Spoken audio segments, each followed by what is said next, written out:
Today marks the day India became a republic.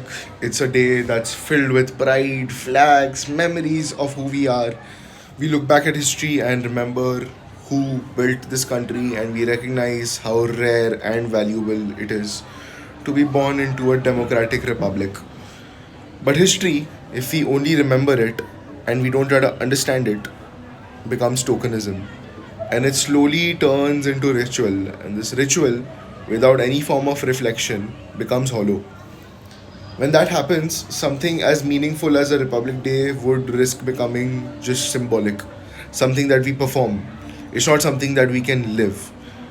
So, today I wanted to talk about a simple and an uncomfortable question, and that is, what does it mean to be a patriot in a true republic? Let me start by talking about what a republic is really. It's not a country that hosts and conducts elections regularly. Elections are important, but it's just the surface. A republic is a system where power and legitimacy stems from its population, and it's exercised and protected through institutions, not the personalities at the top. It's designed on the assumption that power must be limited, divided, and constantly questioned. That's how a democracy works.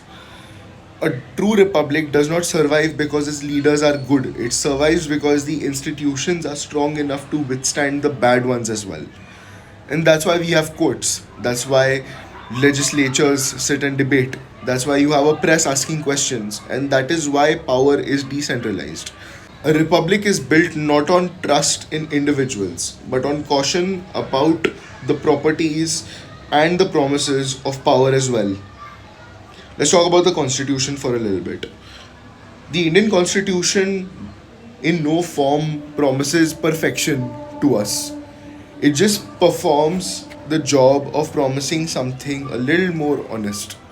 It promises us liberty, equality, justice, topics that I want to cover in detail in future videos as well. It recognizes that citizens are not subjects, that identity should not decide their destiny, that no individual is above the rule of law. That's what the state exists to do. It exists to serve people. It's not here to demand obedience from them. Although that is what you would call a model citizen. Debatable. We're going to cover that soon as well. A constitution is a legal document, but it's also a moral agreement and a social contract that we choose to sign with each other.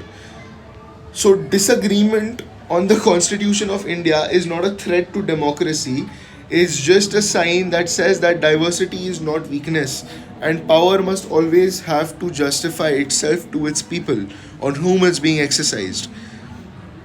Let me get to the point of this video. Okay, I'm going to get to the point of this video. Patriotism is one of the most misused words in public life today. True patriotism is not blind loyalty. It is not silence. It is not defending every action that is taken by the state. True patriotism is the loyalty to the principles of the constitution. In a republic, loving your country does not mean agreeing with power at all points in time. It means that you care enough to understand it to then be able to question it. If patriotism means never asking hard questions, then democracy just becomes obedience.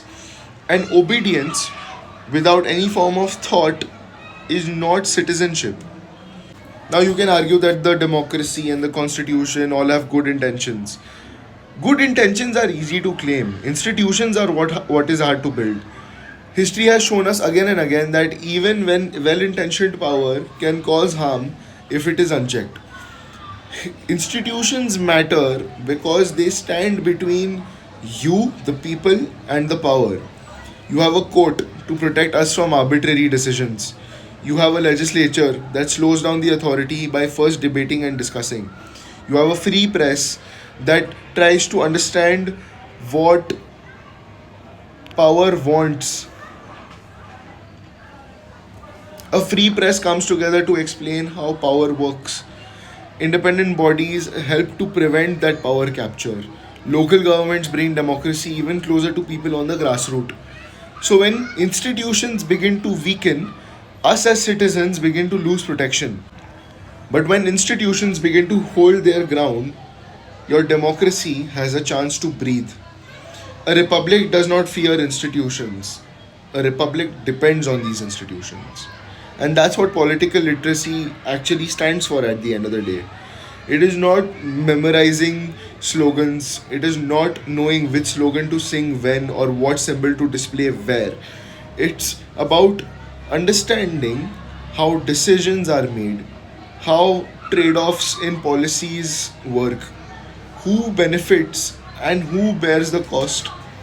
It means recognizing the fact that even the personal is political and everyday life is shaped by these institutions. A politically literate citizen does not react instantly. They try to take a pause. They want to ask how and who is accountable. Political literacy is the step that you take to turn your outrage into dialogue. You try to turn your emotion into dialogue. You try to turn your disagreement into dialogue. A democracy that's filled with slogans and songs is fragile to me. A democracy that's filled, on the other hand, with citizens who are actually thinking and reflecting, that is what promises resilience to India. I've been talking about how institutions protect us, but this doesn't happen automatically. It happens when we try to take a moment to understand and defend them. The Constitution exists by setting some non negotiable values. A court tries to protect us by holding power to law. A legislator protects us by representing our diversity as people through representative democracy. The press tries to protect us by questioning the narratives that are bombarded on top of us. Civil society protects us by amplifying our very voices, and governments try to come together through decentralizing power and reducing its arbitrariness. So ultimately, us citizens, therefore, must try to protect the Republic by refusing to surrender our responsibility to think as citizens. Because when we stop understanding, we begin to hollow out. When we disengage, power begins to concentrate at the top. So, what is the true patriot? The true patriot is not going to be the loudest voice in the room. It's not going to be the most performative, but it's not going to be the most obedient either. They are the ones who are informed, they are the ones who try to understand, they are the ones who are thoughtful. That loving a country means wanting it to do better. You try to defend institutions even when it is inconvenient. And you stand by constitutional values started out in our preamble, especially when it is unpopular. We should be able to defend our institutions and our country when it matters. And we should also be able to criticize power without being able to position ourselves in such a way that we hate our country. And then we celebrate our country without surrendering any level of true celebration of our country is when we don't choose to surrender our reason. Let me be clear about who I am, what Inspire India stands for, and what this space represents. I respect the Constitution. I believe in the institutions it's created. I will critique power, but I'll do it thoughtfully. I'll explain the policy, I'll simplify it for everybody to understand. And I want everybody to understand that Inspire India here is for political literacy. Nobody's here for noise, nobody's here for outrage, everybody's here just for understanding. That's what Inspire India stands for.